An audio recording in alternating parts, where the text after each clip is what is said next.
Hello, everyone. Thank you for joining. It's a warm welcome from me and from Columbia Business School Executive Education.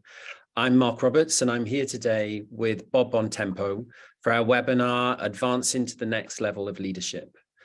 Before I introduce Bob, I'd just like to go over a few quick logistics. And as you'll see, there is a recording being made of this webinar, and we'll make sure that we distribute that to everybody who's participated and joined us today. For our latest news and updates, you can follow us on LinkedIn at Columbia Business School Executive Education. And finally, and probably most importantly, really, please do feel free to submit any questions that you have during the session and just use the Q&A box here on Zoom. And we're going to aim to get to as many of those questions as possible in the last 10 minutes or so of the session. So it's my real pleasure to introduce Bob Bontempo to you. Bob received his PhD in social psychology from the University of Illinois in 1989. In 1992, he was a fellow at the Stanford Center of Advanced Study in the Behavioral Sciences.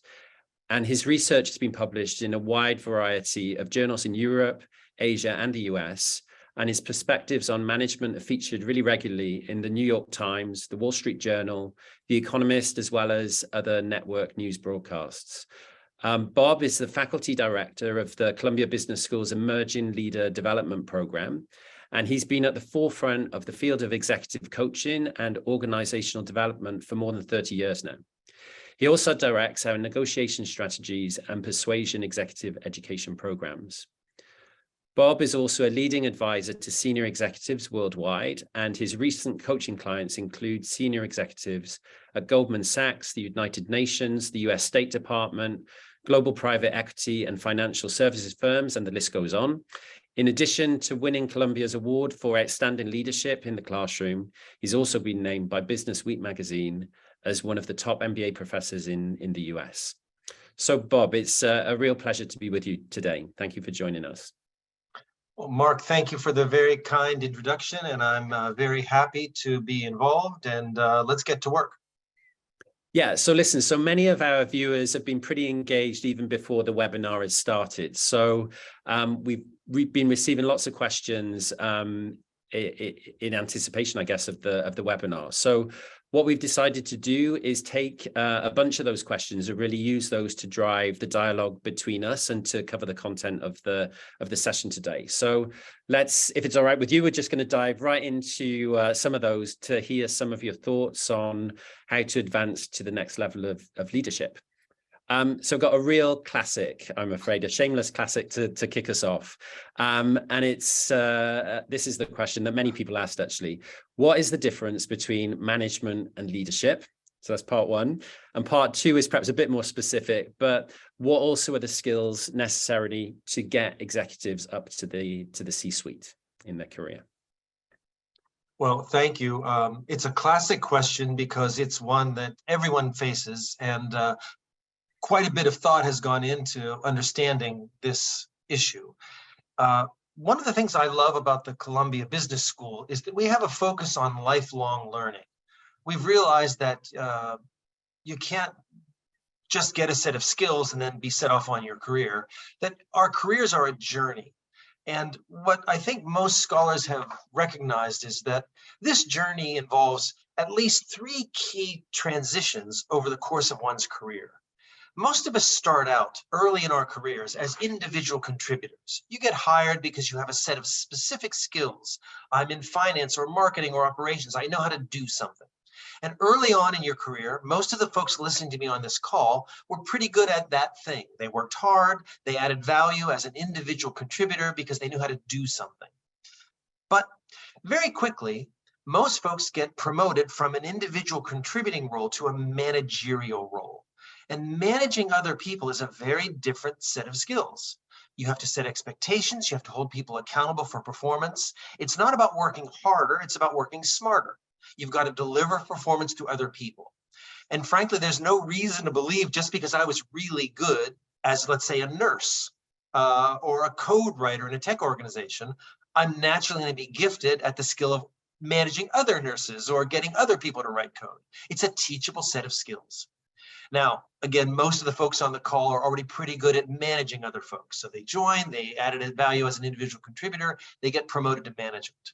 But then many people face a very difficult transition that takes them by surprise. I have to go from being a manager to a leader. And that's a very different prospect. Typically, managers are getting other folks to do something that they've done themselves. But leaders have to lead a team of specialized folks who may have expertise that they themselves don't have. Leadership involves truly delegating. It involves inspiring other people to reach a set of performance that I may not know how to do.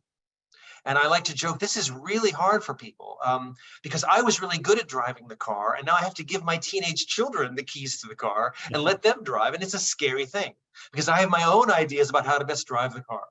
So leaders have to step back. They have to articulate a vision of how to get to the goals that they set, but allow people meaningful delegation and opportunity to find their own ways to get to those goals, because the environment has changed. There's a lot of uncertainty, and I've got talented, smart people that can add value. I've got to get out of their way. It's a different set of skills. Now, there is this third career transition that I know a couple of the folks on this call have already made. Once you get to the C-suite, it's even different than leadership. I like to call it, it's being a persona. I like to joke, Mark, with all respect to you, what does the dean of the business school do all day? What does the head of Goldman Sachs do all day? Well, I don't really know, because I don't have day-to-day face-to-face contact with the CEO. When you get to the C-suite, you realize that leading a large organization, when I don't have day-to-day face-to-face interaction with the people that I'm trying to lead, requires a very different thing. It requires becoming a persona. It's really at that stage, what do I stand for? What values do I communicate? When people think about what does the dean want from me, how will I act? And the tragedy that many people don't realize is the decisions they make along those first two transitions, becoming a manager or becoming a leader, can't be undone. Once you have a reputation, once you have a persona, and you get to the C-suite, it's very difficult to then change it. So you need to be thinking authentically all the way along about, what do I stand for as a leader? When I get to the next level in my career, how do I want to be seen? So the bottom line is, these are teachable skills that require continuous growth from individual contributor to manager to leader to a persona. And as we travel through the journey of our career, we can constantly sharpen our saw and acquire new skills, but the demands of those positions require different things from us. That's great. Thank you, Bob. Food for thought for sure, and also helpful to understand how you have to think about the whole journey of your career, you know, and how everything really does connect to the next phase. But also reassuring that you can learn, you know, a lot of the skills that you need and the mindsets that you need is not necessarily all innate. We're going to bounce around a bit. So topics from different areas have come in. So think about change now for these next couple of questions. But how do you effectively build consensus to drive change in an organization? Well, to build on what you just said, there's no question that some people are born with natural tendencies. But I like to point out that personality is overrated. We're capable of learning and growth.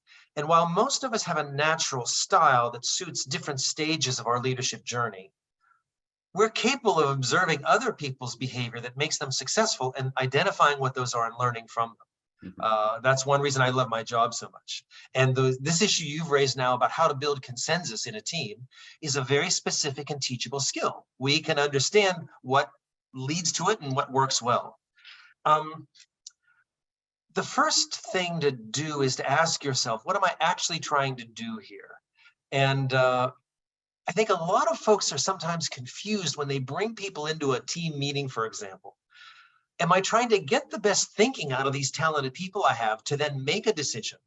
Or am I trying to build consensus for a decision that I frankly already made? And we have to be candid about that. You know, I like to joke that leadership is a manipulative act. I have no problem with this word manipulation. Leaders are trying to manipulate people to get them to do things, acquire a new skill, or collaborate across functional lines, or shift our energies from one product line to another. leadership is driving change. And that means manipulating people or inspiring them to do new things. There's nothing wrong with that.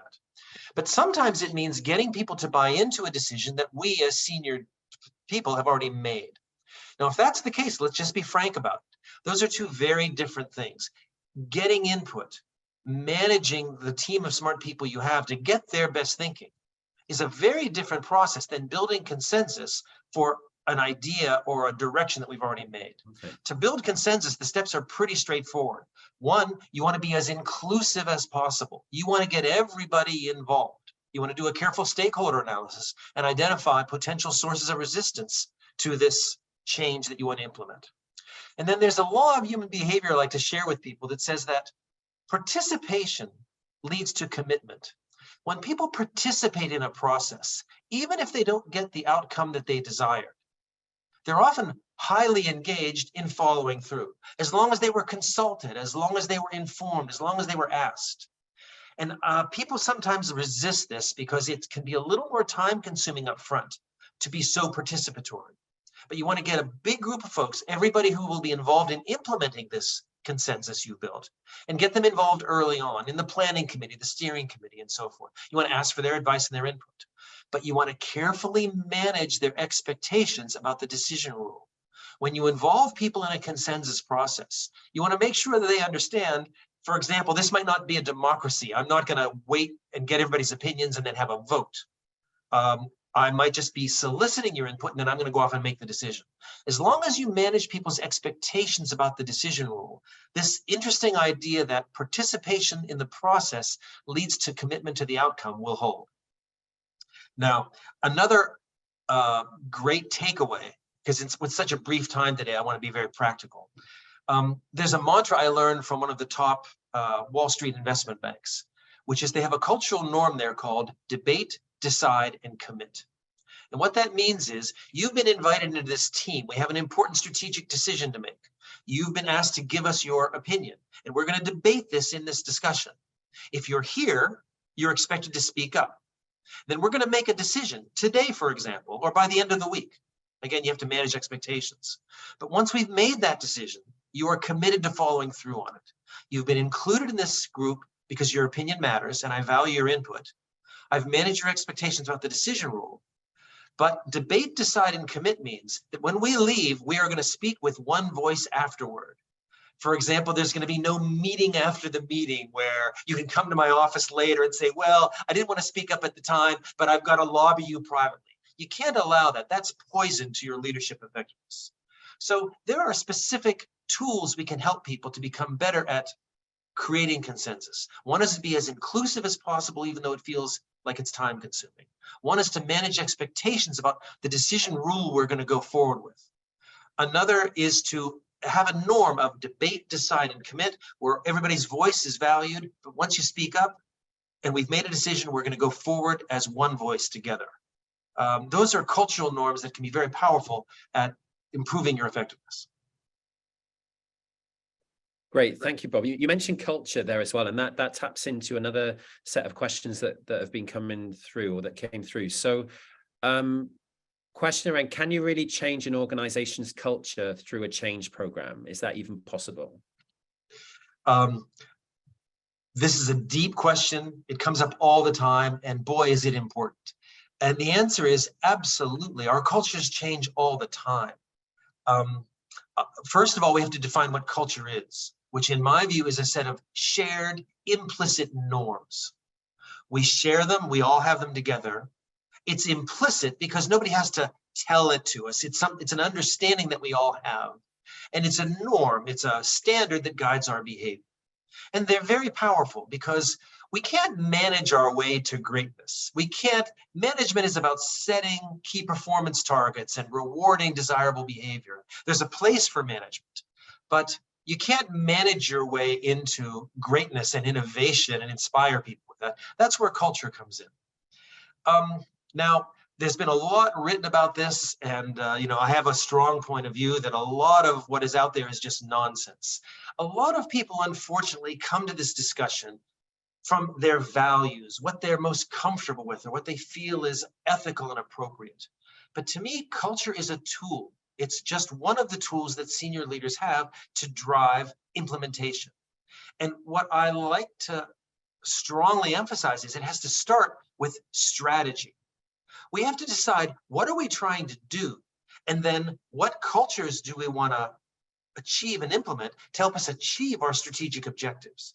Very briefly, an example is, if our culture is to be the low-cost provider in a competitive space, then the culture we need has to be one of implementation and execution and attention to detail.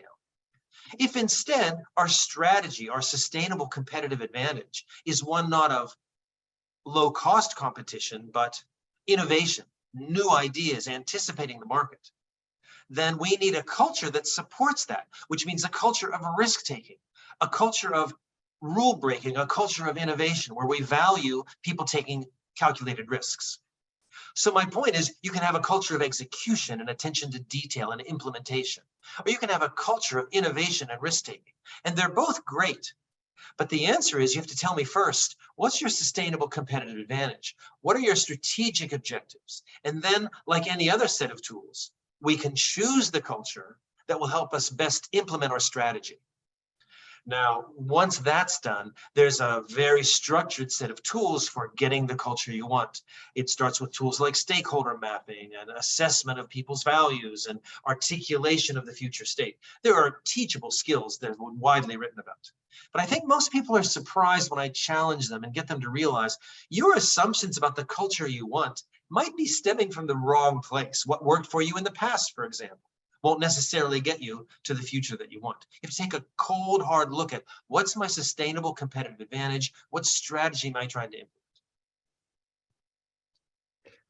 Great, thank you. So let's kind of zoom in on something a bit more micro. It's probably a nice lead from your last comment there as well. So how do you feel that you should deal with a manager who criticizes everything you do, your every move, or even a subordinate who's patently got their own agenda and does things their own way?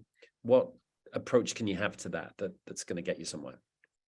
Well, this is a tough one. And it's, again, I feel like we can help people with this one. But there's often a wide range of these. My manager has a political agenda, or my boss is not open to new ideas, or I have a real problem here. And my answer might surprise some people.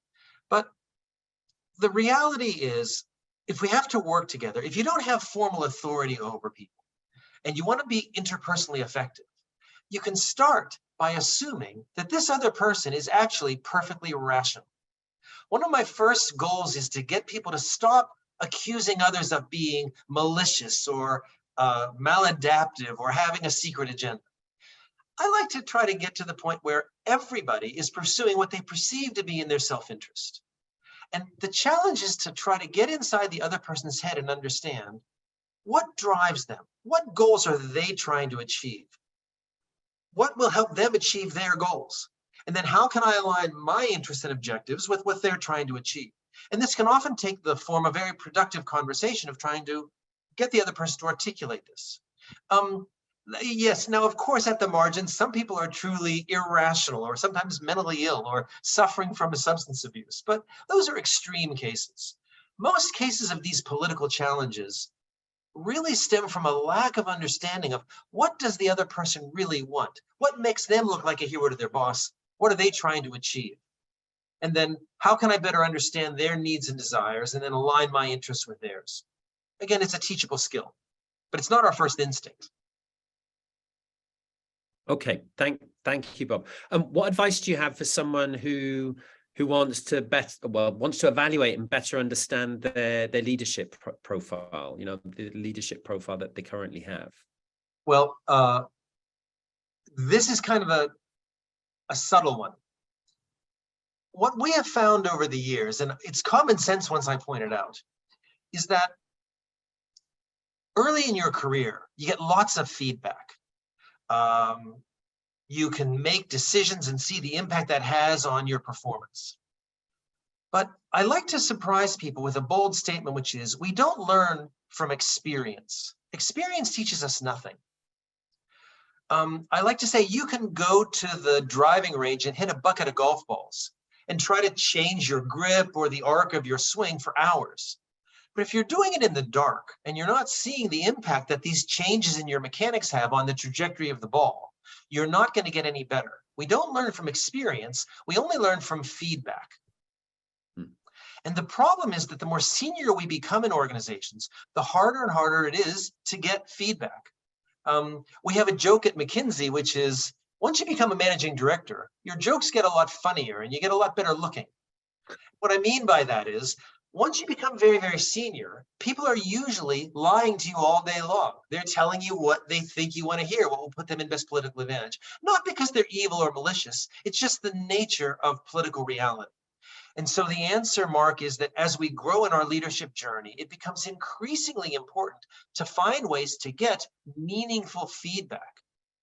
By the time you're a partner at an investment bank, nobody's going to tell you that your jokes aren't funny, or that the way you led that meeting wasn't really inclusive and you didn't give people a meaningful opportunity to speak up or add disconfirmatory information. It's hard. And so you have to either find a mentor, somebody who will give you that and cultivate those relationships. You sometimes have to appoint someone to be what we call the devil's advocate. Hey, your role on this team is to find all the reasons why my prevailing point of view might not be right. And the best tool of all, of course, is 360 feedback, a disciplined, structured tool for giving people the opportunity in an anonymous way to get you the kind of feedback about your leadership skills that you increasingly need. And the more senior you become, the tougher it is. And that's why so many people at the very top lose touch with how they're seen. Okay, great. That's clear. Thank you, Bob. I'm going to switch to some questions that have been coming in sort of in real time. And there's a question from Otto, who asks, as far as organizational culture is concerned, how do you integrate millennials and Generation Z into a successful organizational culture that is 20 years old or more? Well, if your culture is 20 years old, you probably need to rethink it because the world has changed so dramatically. But again, I'm a very practical person. We have to start with, what's your sustainable competitive advantage? Why are you in business? What's your strategy? And we first have to articulate that and make it very clear to everyone. And then from there, we have to define the strategy as choices, the markets we're going to compete in, the products we're going to invest in. Because those choices also imply the things we're not going to do. We're not going to chase every bit of new business. We're going to value our existing customers, as a hypothetical example. Now, there's lots of people listening who have been very fortunate to be in organizations that have been successful for many, many years. Those tend to have a very disciplined focus on what their sustainable competitive advantage is. They're clear on what their strategy is and they stick to it. It may have to modify as markets change or regulations change or consumer tastes change. That's true. But my answer is, it has to start with strategy. And once we know what that is, we can say, okay, what are the choices I need people to make to implement that strategy? Is it risk-taking? Is it challenging existing assumptions? Do we need to innovate and take risks? Or is it implementation? Is it execution? Now, those are two brief examples of strategy or culture. There's many other ones. There's, for example, are we a team-based organization where everything involves conjunctive discussion, where we can't make a decision until everybody has bought in? Or are we a group of individuals where we reward ambition and individual autonomy? Those are both great ways to run an organization, but you have to make a choice. You can't do both. And that leads to very practical issues like organizational structure. Should we be a matrix where we have cross-functional teams, where every decision requires the buy-in? That makes lots of sense if your strategy requires adaptation to changing issues. But it's terrible if your strategy is about executing and implementing. Then you need a functional hierarchy. You need clear chain of command. You need lines of authority. And those choices should not depend on what worked for you in the past or what got you to where you are. They should be focused on what your strategy is going forward. Right, so that's interesting. That sort of almost links to another question that has just come in, and it's anonymous, so I'm not sure who asked. But when searching for a new position within a new company, how can you evaluate and assess the quality of the leadership within that company? Do you have any thoughts on that one? Wow. mean, before you go, that's a tough one. Well, as you're a candidate, I guess, as yeah, you're sure, sure. interviewing, yeah. One way is turnover or tenure. If the person's been bouncing around from place to place, there are maybe rare cases where that can be a good sign. If they've always had upward success, it might mean because they're a talent and a hot commodity and they have insight. But on the other hand, if they're just bounced laterally from place to place, it probably suggests that they're doing what we call pass the trash, which is they can't find their footing in one organization, so they move horizontally based on charm or political connections. So length of tenure in an organization is often a good sign, and short bouncing around is usually a red flag. Okay. Another way is to try to talk to people candidly and say, what's it like to work here? Tell me about the communication patterns. Tell me about the interaction you have. What's it like to work for this person? Okay, makes sense. Thinking now of middle management, there's a question from Ad Milson, who says, what's the importance of middle management for the future of an organization? And what skills are important for the middle manager so that they lead well into the future? Well, it's one of the toughest roles. The middle managers are the ones who are crunched. They often have the responsibility for the performance of those below them, but in some kinds of organizations, particularly in a matrix, they may not have the authority. So when you have the responsibility without the authority, it's really a tough spot. You also may not be senior enough to be participating in strategic direction, but you're held accountable for delivering against that. So let's not pretend. It can be a very challenging role. One of the skills is to really understand strategically the expectations and worldview of the folks above me. What is in their interest? What's going to get them ahead? Where are they trying to go? And what do I need to deliver to make my boss look like a hero? That's just a political reality. And then how can I harness the energy and the talent of those that report to me to deliver against that? Increasingly, middle managers are the ones that have to also collaborate across functional lines, often with people that they don't have day-to-day interaction with. They're working in cross-functional teams. And that means they have to be able to speak the language of a generalist. They have to be able to get outside their acronyms and their buzzwords in their narrow function and be able to inspire and harness the talent of those laterally around them. And that can be learned, but it takes discipline and focus. Thanks, Bob. And time is flying by. So this is the last question I think that we're going to be able to squeeze in. But yeah, something that is coming up quite a bit again in the questions is around decision making. So what advice do you have for the participants today on how you can improve your decision making ability as you go on your leadership journey? Okay, very briefly, I'll summarize. One of my favorite topics, we have semesters on this. If you're an individual and you're trying to make the best decision about your car or your apartment choice, it comes down to, can I state, rate, and weight the criteria? Can I state the criteria that I'm going to use? Is it resale value of the car, price of the car, status of the car? Can I rate the different cars, BMW versus Mercedes, on resale value, price, and status? And then finally, can I weight them? Can I evaluate how relatively important these are? If you can't state, rate, and weight the criteria you're using, you're probably using intuition or gut feel, which can often lead us astray. However, the reality is most of us aren't making decisions as an individual. We need to bring teams together. And there, very briefly, Mark, with the time I have, I can refer people to the Wikipedia page on the nominal group technique. What we're moving towards, because we have this beautiful Zoom technology, we have Slack, and we have email and text, we can harness the power of group decision-making. We can get the best thinking of people in a very structured way. I like to try to point out that most people's leadership of team decision-making is very poor. It's actually toxic. We get some of the worst of group behavior. We get groupthink, we get the tyranny of teams, we get unequal participation. And group decision-making is a skill that can be taught, but it takes discipline and very great structure. And I guess I'll have to leave it with the time we have to. I'd love to spend more time on that. Come to the Cumberland Business School and we'll teach you all about it. Yeah, thank you, Bob. You've packed in a huge amount of thought and insight and content into just 30 minutes. So thank you for spending time with us. And for anybody that's interested, Bob is running an emerging leader development program in March. So at the end of March on campus, my fantastic new campus here in New York. So feel free to check that out, and we'll be sending information on that and other programs for those of you that are interested. But really, thank you again, Bob, for your time and your energy. And thank you very much to all of you who've joined us in the session today. Bye-bye.